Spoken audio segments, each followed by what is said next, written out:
हसन के भारत के साथ रवाबित के चश्मकुशा सबूत सामने आ गए। बानी पीटीआई की रियासत मुखालिफ बयानी को फैलाने में भारतीय सहूलतकारी बेनकाब।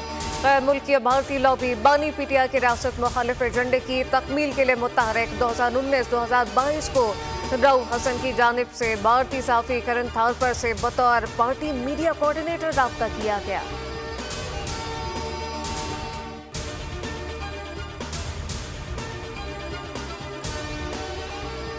बानी पीटीआई ने कहा करप्शन के खिलाफ जीरो टॉलरेंस पॉलिसी होगी। शकील खान ने इसी तनाजुर में प्रेस कॉन्फ्रेंस और तहफ़्फ़ुज़ात का इज़हार किया। मुशीर इत्तलात Khyber Pakhtunkhwa barrister Saifi news conference कहा कि कमेटी ने शकील खान को मौजूद इल्ज़ाम ठहराया।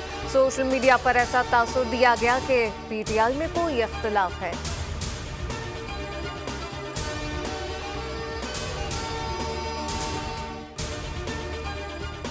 मुल्क भर में मानसून का धुआंधार स्पेल। कराची में रात गया सुबह सवेरे कहीं हल्की कहीं तेज बारिश। खैरपुर सखर में हरनौशर फिरोज और पाटीदन में तेज बारिश। नशीबी इलाके से राव सखर में 180 मिलीमीटर बारिश रिकॉर्ड।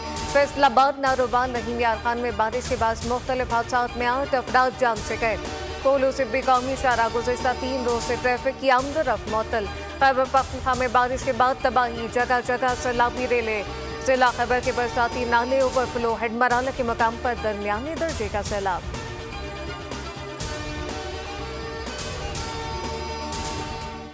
खलीजी मुल्क से आने वाले खैबर पख्तूनख्वा के शहरी मंकी पॉक्स से मुतासिर। पाकिस्तान में मंकी पॉक्स का पहला केस सामने आने के बाद मुल्क भर के एयरपोर्ट पर निगरानी सख्त। कराची एयरपोर्ट पर भी बैनुल-अक़वामी परवाजों से पाकिस्तान आने वाले तमाम मुसाफिरों की स्क्रीनिंग जारी। 24 घंटों में बैरून मुल्क से आने वाले किसी मुसाफिर में मंकी पॉक्स के शवाहिद नहीं मिले।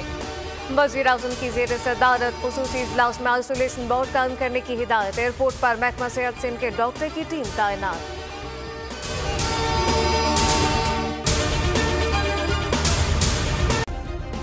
सब्सक्राइब करें और बेल दबाएं ताकि कोई खबर रह न जाए।